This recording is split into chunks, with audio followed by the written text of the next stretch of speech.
everybody. It's Nikki with Dead Ringers, and I hope you're having a phenomenal day. Get it? I thought of that one the other day, so I just had to be goofy and share that. Our topic today is how rude, and I'm glad you could join us today. We have some cringeworthy calls from folks who just don't get it, and using kindness as a part of the call and the conversation is so important. So we have some fun other little videos peppered throughout today. This is a webinar that we thought we recorded back in February. And so that one was in front of a live studio audience. Unfortunately, today it's just me and my colleague Mandy for moral support on the back end. So it was a really fun webinar. I'm hoping to create at least some of the good messages that we were able to convey in that particular webinar. And you guys may think this is malarkey, but last month there's this period of time, and it happens, I believe, every quarter or so. It's called Mercury in retrograde. So you may think I'm some kind of new age kind of goofball, but however, our recording of that webinar, or lack thereof, happened during this period. And that being said, Mercury in retrograde is all about technology. Don't ever sign a contract when it's supposedly in place. And communication issues, whether conversation or not, can become troublesome. So in this short time, my phone went dead. My laptop, it's okay. My PC literally blew up. My email was hacked. There's something else that happened. We had an issue with our insurance policy. I should have known better than to sign something. So anyway, I need your love and support during that very rude time of Mercury in retrograde. So that was a very long explanation from my perspective of why that recording didn't happen. But anyway, we're going to get to our rude topic today. And so I'm going to take a minute and share my screen here. I know Mandy's going to probably cut this out, but literally I couldn't share the screen, which worked earlier today. So telling you, I'm jinxed. I'm going to make the best of it. So again, it's Nikki with Dead Ringers, and we're here today with the topic of rudeness and lack of care, attitude adjustment requirements. So this will be a little fun. And I don't know that we could ever imagine our organizations acting like some of the folks on the calls and the interactions we'll hear today. But it's important to us for us to give you some audio around these things and to let you know they're happening. And they're not anomalies. These calls over and over again, of all the calls that we're making here at Dead Ringers, there's so many ways that we can improve within our business. And it doesn't matter what business you are. More and more, and I've said this over and over, phones are our lifeline these days, and making that first impression, if it doesn't match up to everything else that you do within your organization, you need a real hard look at how you do things. So that being said, let's get right to it. Right, so I always like to start with this quote, and it's kind of come my signature. I call it R&D, rip off and duplicate. But anyway, my idol, Nancy Friedman, the telephone doctor, this is a quote that I like to share, and it's very simple, but if you're a manager or an owner of a business, this is something I think you should consider. And if there's a phone on anyone's desk, and we mean anyone, and in these days, it's the little thing I've added, in your pocket. If it's a smartphone, we do use those for day-to-day business, and especially from a remote perspective, they should be trained to use it. So not just maybe your frontline staff, but think of other folks within your building that might be answering calls that aren't taking those very first calls that come in. So our goal is to really help everyone within the organization here at Dead Ringers to have some basic knowledge, whether it's the equipment or the basic etiquette. And that being said, sometimes we get nervous on the phone, and so that could even come across as rude as well. So think of those things too as you're managing your folks regarding how the phone system's used, okay?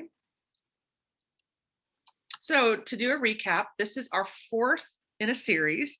Our first webinar was mainly around the global view of answering a phone, from the time the phone rings until the time the phone is hung up. Our other webinars included the power of the hold and the art of putting someone on hold and how to create a less uncomfortable situation as far as the hold is concerned. So these are all out there on our website. So take a look at it. And I think going through the series is a good reminder. Last month, we talked about being too nice. And sometimes that can happen. And I know I've been in calls where it's almost a little passive aggressive with the too nice, over serving, maybe a little bit too energetic. It kind of comes off as fake and maybe even a little scripted at times. So that being said, we don't want you to be sticky sweet as a part of your call. Sometimes that can even sound a little condescending. I think we even talked a little bit about using certain terms like sweetie, hun, dear, that may be just a little bit too nice and a little too familiar, especially depending on your business. Don't try too hard. I've been accused of that. Imagine that. But overdoing it really comes through on the phone. Just be yourself and be personable. And you can't script sincerity. And I've heard it over and over again, and especially with telemarketers and sales folks, we tend to try too hard to be nice. Just be yourself. You can hear that scripted sincerity. I think I used an example where I've placed a call into a business and they say the same thing over and over again because it's a part of their script and their managers think it sounds nice. So I think it was, yes, I can help you with that. Yes, I can help you with that. She sounded like a record. I mean, she literally, yes, I can help you with that over and over again. So just kind of keep in mind that we want to sound conversational no matter what the business is. The human element is missing a little bit. And the next webinar talks a lot about that. So we'll mention a little bit that at the end of our discussion here today. So we're going to go from one extreme to the other, overly nice to being a real, you know what, on the other end. Okay. So what we're going to share with you today is how to avoid having the attitude. We'd like to have folks consider if you're having a bad day and if you have the luxury of stepping away from the phone, if it's something that's a part of your day-to-day activities or role within your organization, take a breather. Sometimes that's really helpful. Get in your Zen moment, I guess you could say. So the recorded voice sometimes will help you with that. I know I mentioned this before in some of our other series that we hate the sound of our voices sometimes, but we may not know what we sound like. So hearing ourselves, the tone of our voice is really important. So I challenge each of you listening today to maybe make a voice recording. Your phones will do it for you. They have the technology built into those smartphones. Okay.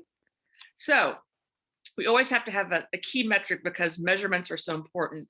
And we embrace those here at Dead Ringers. Everything we do is based on a baseline metric and what we can do to improve that metric, whether it's how long you put someone on hold, how connected you are with the client as you call in.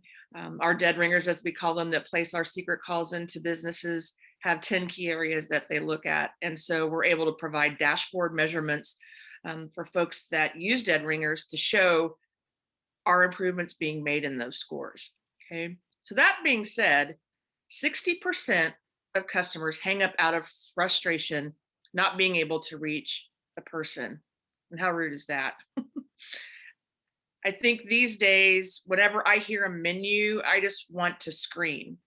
And when they ask you to say something, you have to say it perfectly, or the recorded end or whatever technology is on the other end has to catch that absolutely correctly. So I really enjoy, or maybe not enjoy, but my husband places a lot of calls. He's a general contractor into utility companies, into businesses that are large, whether it's a city government or whatever that might be. And once he starts hearing a menu, he will start saying human, human, human, or representative, representative. And it already creates that rub with folks even before you've even got to talk with someone. Okay? So already there's this feeling that I'm being treated rudely because I am not worthy enough to talk to someone. The call center folks are off in, their own world there. And once you finally get to them, I wouldn't want to be in that position where I've had folks going through the chain of command and that being a computer to finally get to me. So I'd like for you to keep the rudeness in mind about that. Okay, well, the button on the side, is it glowing? Yeah, you need to turn it on. The button turns it on? Yeah. You do know how a button works, don't you? No, not on clothes. Hello, IT. Yeah, huh? Have you tried forcing an unexpected reboot? No, there you go. No, there you go. I just heard it come on. No, that's the music you hear when it comes on. No, that's the music you hear when... I'm sorry, are you from the past? See, the driver hooks a function by patching the system call table, so it's not safe to unload it unless another thread's about to jump in there and do its stuff, and you don't want to end up in the middle of invalid memory. Hello? Really?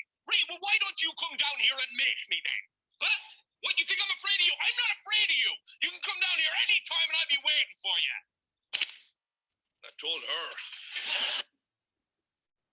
Oh, I know that's a little silly. And what I like to point out here is, the attitude of the gentleman that answers the phone first. I know that I've heard in some of the situations when we get frustrated with the client, that frustration can transfer over to us. And there's a real skill at taking a situation and bringing it down a little bit. But probably more rude is our gentleman that's super smart about the computer and is talking in a language that we don't understand. I mentioned my new computer or my computer that broke down. I've had to get a new computer, and that process, it's not quite like these guys, but again, using layman's terms, and especially if it's something that's a little complicated in what you offer, talking over people, using language that's not generally something folks would hear about, is something that we need to keep in mind. We may not think that's rude. We may think we sound really smart, but again, it's having a conversation. It's not a competition about what I know and what you don't know, things like that. So a fun video there. So as always, we have our countdown. So our top 3 calls, and we'll hit on certain areas today, but we'll get started right away. So our first cringeworthy call, we're calling One Mouth, Two Conversations. Okay. Hang on a second. Not a problem. Hello? Yes. Hi.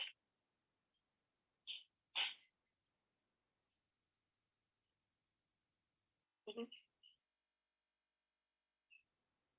Uh-huh.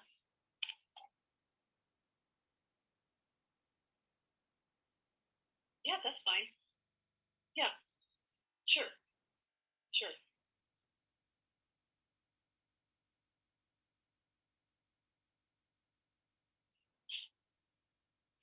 Oh, okay. Okay, super. Sure.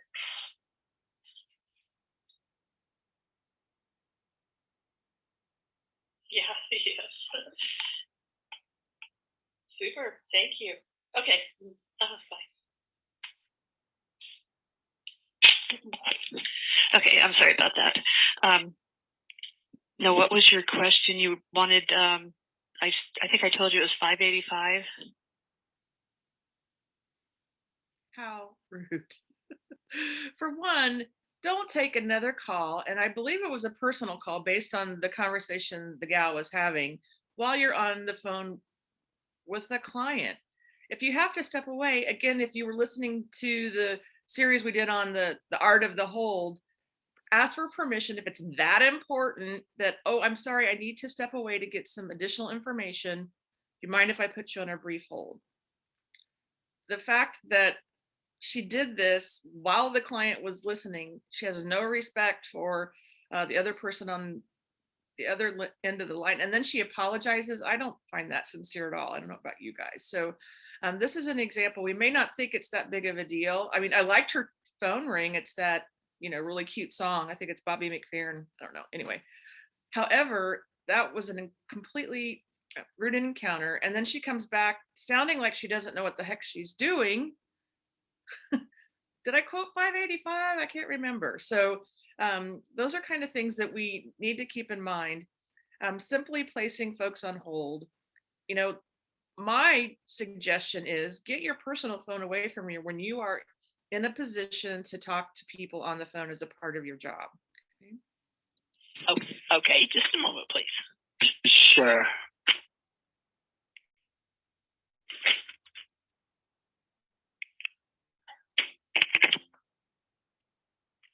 I don't know if he's on the phone or not. His name's Pat.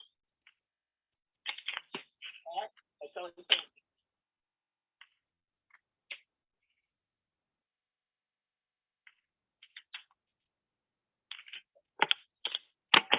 They call parking.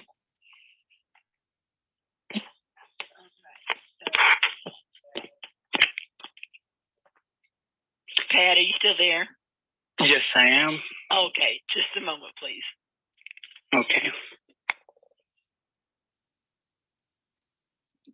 I don't know if you could hear all of that kind of background noise, but if you could listen closely, it's almost like, who's this person calling? All she had to do was put her phone on mute. That simple. And so, you know, when she got back on the phone, he's like, yeah, I'm still here. And she almost had a little bit of a lilt or a laugh in her voice at the end of that particular conversation. So again, don't have two conversations all at once when you are focused on your client. And I have a personal story about this. I have tons of them, but this one actually lost probably a big deal for the JD Power rated company Quicken Loans, which is now I think Rocket Mortgage or something like that. We'd spent a significant amount of time with their one of their loan officers looking into refinancing our loan. And about at the end of the call, they're in a call center there. Obviously, we heard laughing, and I'm thinking, okay. And we could hear a little bit of the conversation where they were making fun of the last person that they were on the phone with. And I told the guy, I'm like, done. If that's how you feel about your customers, the total lack of professionalism there can really hurt your business. So again, understand your environment. If you have colleagues that are on the phone, please respect their space and also the conversation that's happening on the other end of the phone. One mouth, two conversations. Don't let it happen. So again, being cognizant of your technology. The mute button's really easy. Yeah. One call at a time. And watch what you're doing. Also, there was a little bit of you could hear fumbling in the background. We may not think that's such a big deal, but it really shows, are you prepared to take the call? If you're having to look for paperwork, it's rude that you aren't ready and available to help out your clients. You gonna answer that? Quit better jobs than this. Ghostbusters, what do you want? Now, this is a little funny, but a lot of the calls that we recorded, sometimes it's like, oh, these people must answer phones all day. I get it. But there's a little bit of that in the calls where they're very almost mechanical. Okay. The Wiedeman business. Hello. How can I help you? So your mood and your tone really show through in those particular calls. So tone down the tone. Are you going to let me talk to your manager? Yeah. This is a particular call where he actually got caught in this recording, and the gentleman calling in, are you going to let me talk to your manager? And the guy on the other end of the phone goes, meh, meh, meh. So again, we have to be careful. If this guy thought he was on mute, he obviously wasn't. This made it all across social media and things like that. And so you don't want that to happen. And we'll talk a little bit about that in a minute. Technology today, whether in certain states it's legal or not, people are recording things.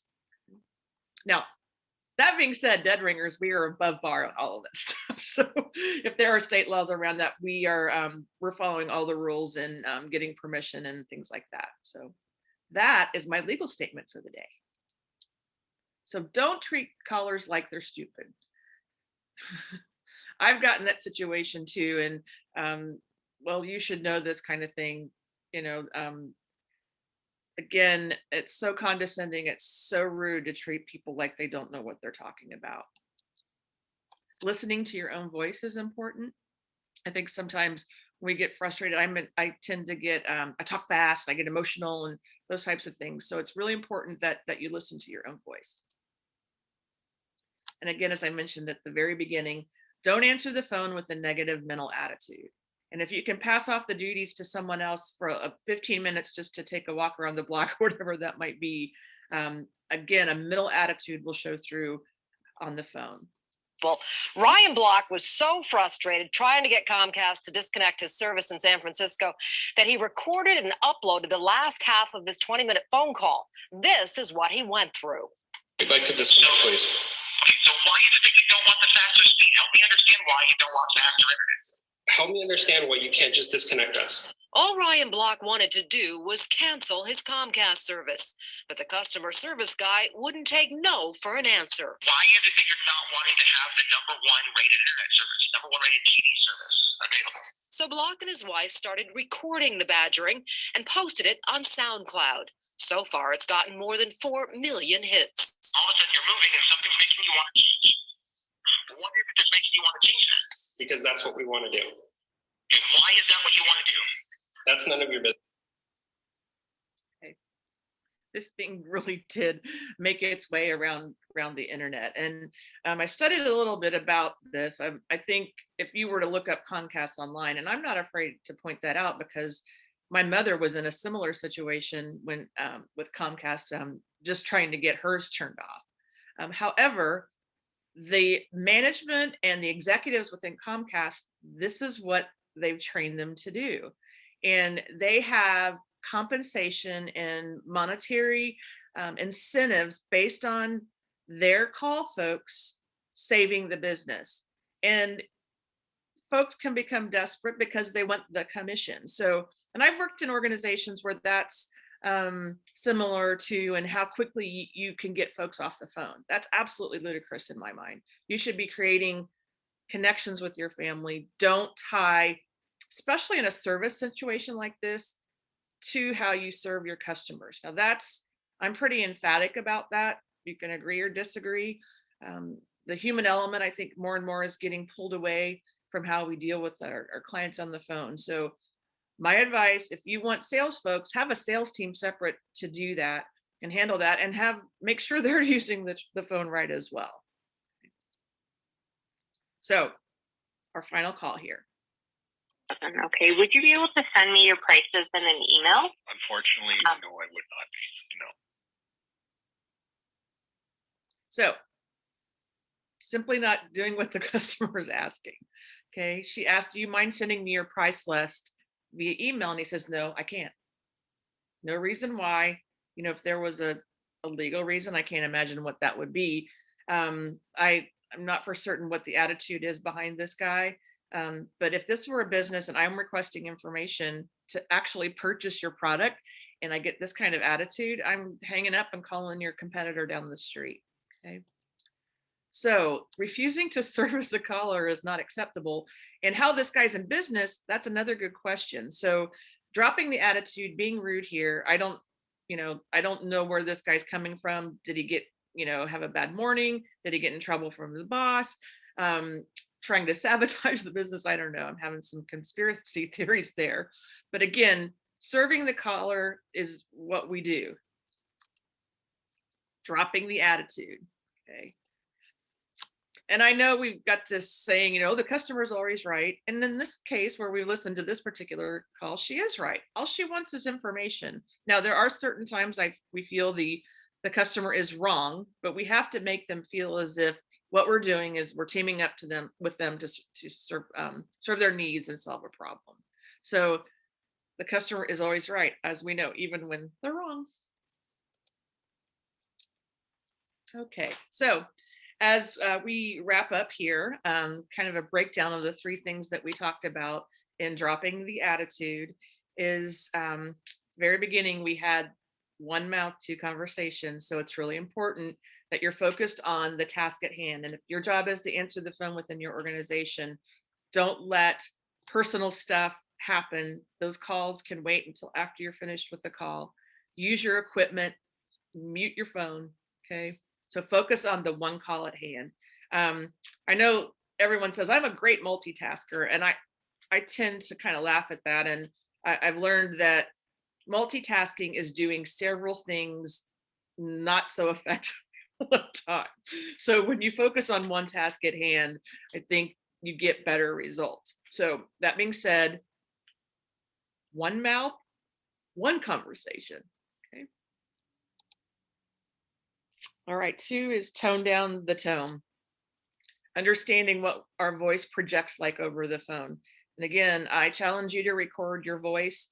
Another thing is if you have a recorded voicemail message, what does that sound like?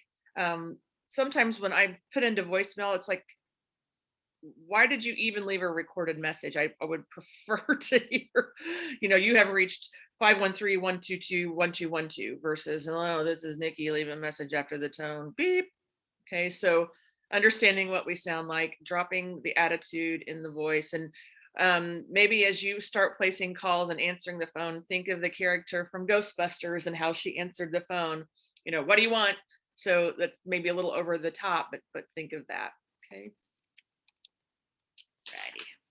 And our last is stop being rude. Or gentleman caller, I can't help you with that. That's the case. Do your best to serve the customer. Create a human interaction there. Be yourself. And having a good state of mind is so important. So as I've mentioned in the past, take a step away if you need to, and you have the luxury to do that. Okay. So that being said, our call was yesterday. It was really fun. We talked specifically about creating positive customer experiences, and it's a good lead in going from kind of being too nice to being super mean, and then what we can do to maybe overcome the rudeness that's happening throughout businesses as we call into them. So that being said, our topic is empathy, and I think now more than ever, empathy is so important. And we're hitting on just kind of a teaser here, what we're calling the 6 pillars of the customer experience. It's a great concept we've learned about here at Dead Ringers. It's truly a great way to put customer service excellence throughout your organization. And we're taking it a step further and focusing specifically on these 6 pillars and how they affect the phone, how you interact on the phone. And you can create an experience on the phone. And once you do that, you'll have clients for a long, long time. So take a listen to that one. That one's already out there. And once you listen to that, gear up for April. I can't believe we're saying that. And thanks for being patient as we've re-recorded this particular webinar. We had a lot of fun the last time, but I think even without the live studio audience, I had a lot of fun today thinking of you all. So take a look at our website, deadringers.co /cringeworthy, and you'll see our 5 recorded webinars out there. I can't believe we've already been into this for 5 episodes. Time's flying. It's a time have so fun. It's flying by, right?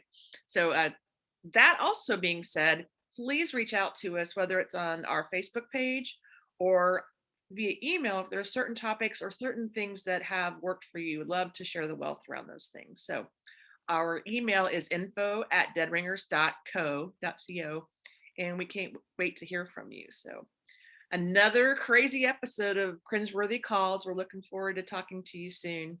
Bye-bye.